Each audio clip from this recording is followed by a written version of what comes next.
going to start with Stewart. And one of the things about all sorts of agencies, but particularly media agencies, a number of years ago, was that well, it was kind of basically full of men, weren't they? Men with knuckles grinding along the floor and rather frightening, scary places. I'm looking at Steve now. I'm probably not meant to be saying this, but so to me, the normal kind of training that you have in agencies in particular wasn't necessarily what you wanted to do, and also you wanted to try and move away from just having maybe a slightly more balanced group of people there. Yeah. So maybe you could talk to us about that. Yeah, sure. So, no, correct me, get me back on course if I wander off from what you've just described. But what we did was we had a new team in place about 5 years ago, and I was new to the role 5 years ago. And the background to what we were trying to do was we were trying to not be a media agency, and we wanted to be something much more rounded and relevant. We call ourselves a human experience company now, which is our terminology for it, but just wanted to move away from being a media transactor to people who can design really compelling communications around people's customers. So it's really with that in mind, we realised that actually, thank you for your description of media people, but we needed a very different type of talent in the business actually. And we're going to need to develop people differently as well. So what we did was we took a very conscious decision to move away from training people towards creating an environment that was all about personal development. So, to embellish that a little bit, it was about not continuing to train people in our own likeness, and it was about attracting a diversity of talent and then creating an environment that would allow it to really flourish. And we use the phrase, be the best you can be. So we went for that, and it's a different and broader sort of approach than traditionally we'd taken. And it was, it's a kind of a change of mindset really, whereby you're saying, actually learning a foreign language or being a better mum or dad might be just as important to an individual in terms of how they see their personal development as anything more specifically work related. And what it means is you get a happier, more motivated, more positive person in the business. So that was the approach we took. It requires real commitment because it's difficult to stand up in front of an environment that you've just described and describe to people how you're going to change the company and how you're going to develop people going forward. You've also got to put some oomph behind it, and that comes from the top. So people like myself and Steve spent a huge amount of time and effort helping sort of push this right through the business. So in terms of commitment, I'll come on and give some examples in a second, but in terms of commitment, last year, for example, we're a company of 500 people, and we ran 675 different training sessions across the year. So that's a lot of different training sessions. So it kind of turns into about 6,000 people sessions, all in all, with different people attending. I thought I'd just give a few examples of the breadth of the programme as well, if that's of interest. So I'll start with parenting. So we've got a lot of parents in the business, and it's an important part of any parent's life, a hugely important part of any parent's life. So we've structured relationships with Mumsnet and Parent Practice, for example. We've set up coaching schemes for working mums, called things like setting boundaries and breathing space. Probably any working mums can relate to some of that. We run maternity days where recent, current or about to be mums get a chance to be sort of coached in some of the challenges that they're going to face. Dads and partners are invited to those too. So we put a lot of focus on parenting. Academies, we had this sort of crazy idea around hiring a villa in France or Spain, which we did. And we send people to it for a few days in groups of 10. And really, the whole thing is around helping people understand their own personal responsibilities about their own development, and how their behaviours can affect that, and how their behaviours affect the other people around them in their teams. So they're facilitated, no management attend, but people do come back and they describe that to us as life-changing. Gosh, because before you go on, so on that, it must be really unusual, because people must come to you not having had that kind of way of thinking about themselves before. So how do you get them to be able to understand that that's what they need to think about now? Yeah, it's a bit. When we first did it, it sounded a little bit sort of beanbags and joss sticks to me, to be absolutely honest.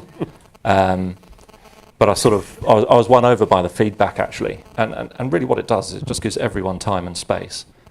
They're facilitated sessions. There's lots of role playing, and it's not quite that people could sort of get broken down and rebuilt, but it sort of smashes through people's inhibitions, and people share stuff about themselves with their peers in teams that they don't normally work with. And people find it, actually, I get people, I don't know personally all 500 of our members of staff, unfortunately, but I get people I don't really know coming into my office just saying thank you. It's changed my life. So they're interesting. It was a crazy idea, but it's worked really well. It's become a big thing in our business, actually. Graduates, we wanted to dramatically increase our grad intake. We wanted people, no disrespect to any other agencies out there, but if we continued to only employ people who had worked in other media agencies, then we were probably going to end up looking like other media agencies. And as I just said, we didn't want to be a media agency. We wanted to be an experience company, in our language. So a lot of that was getting people in from different backgrounds, but also dramatically increasing the number of grads we brought into the business. So last year, for example, we brought in over 50 grads, which for a business of 500 people is a lot. So we were really bold about how we did that. We've got our own sort of rotation program, like many people would, and like you'd expect, which goes on for 3 months, where they get rotated around our business. But I think more interestingly, I'm kind of looking at you with the Google thing in mind, but we've run brilliant schemes with the IPA and Google, which we've been massive supporters of, and we've got lots and lots of grads going through those schemes, so they get exposed to a really interestingly diverse set of experiences really early in their career with us. So that's been really big. Don't worry, I'll stop in a second. The other thing, actually, we sort of consulted our staff a lot through this. 65% of these sessions are developed by and run by our staff, and we consulted them a lot about what they actually wanted out of a personal development approach. And we found that an enormous number of our staff were very passionate about giving something back in some way, either charitable initiatives or other sort of responsible initiatives, whereby we could help people from outside of our immediate world, and we have really gone for that. So some of that's quite close to home. We're a founding sponsor of a Bloom. Probably quite a few people in the room are familiar with that network, which is about supporting younger women in the communications industry. We partner with Haverstock School, which is a really interesting partnership, school in Camden. We provide them with 14 mentors from our business. So they obviously have 14 mentees. We help them design a media academy. We do lots of other bits and pieces with them, but if they've got any rock stars, they can come in and work as an intern for us for a few weeks a year. We run a digital week for Queen's Park School. Last year we built a garden in Acton and had a sort of a not particularly well-off housing estate next to the railway line. We turned it into a brilliant garden and built bee houses and all the rest of it. Beehives, rather, bee houses. We had everyone in the company do that. So 500 people did that. Just before Christmas, we took over 2 charity shops with Richard House. We kind of ran a competition as to who could run the charity shop best for a day, make the most money. So we do, so there's lots of these things, and I kind of use them as examples because I hope it sort of makes real the sort of the approach, which is to say, lots of this isn't specifically about training you in how to do your job. One way or another, we can get that to you. This was about personal development. What do you find enriching in your life? So, in terms of results, we've got happier people. That's a fact. We survey our people twice a year. We ask them all sorts of questions about how they feel about us, how they feel about themselves. Staff retention has been great, so our churn rate from the start of this to now has dropped by half. We've got nice recognition, which is nice for people like me, because you can sort of shout it from the rooftops. But Sunday Times Best Companies for 3 years now, IPA Gold for 3 years. One of the things I love is we've just got gold accreditation from Mumsnet as being family friendly, which is the sort of recognition that previously wouldn't have even been on our radar. And I think the other really big result, and this is what you mentioned, Suki, in your opening there, is we've gotten a real diversity about our business that we just never had. And we really believe a diverse business is a strong business. So diversity of thought and background and gender are very relevantly in the media industry. So we've taken made enormous efforts to make sure on gender diversity that we are truly diverse, and we just create an environment that allows the best talent to flourish. And if we do that, approximately 50% of it will be female. So my last proud boast would be we appointed 3 managing directors last year, all 3 of whom happen to be working mums. And I think go back 5 years or 10 years for a media business, that would have been unthinkable, absolutely unthinkable, because it just didn't fit the machine. The sort of flexibility that a working mum would require. So we've, so it's.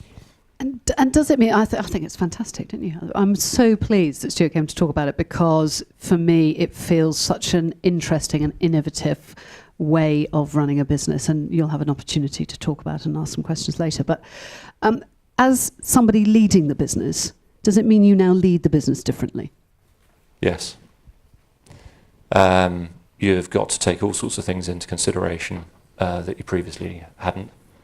So our company meetings, our company gatherings, whether in this sort of environment or informal ones we have around the office, we have on Wednesdays.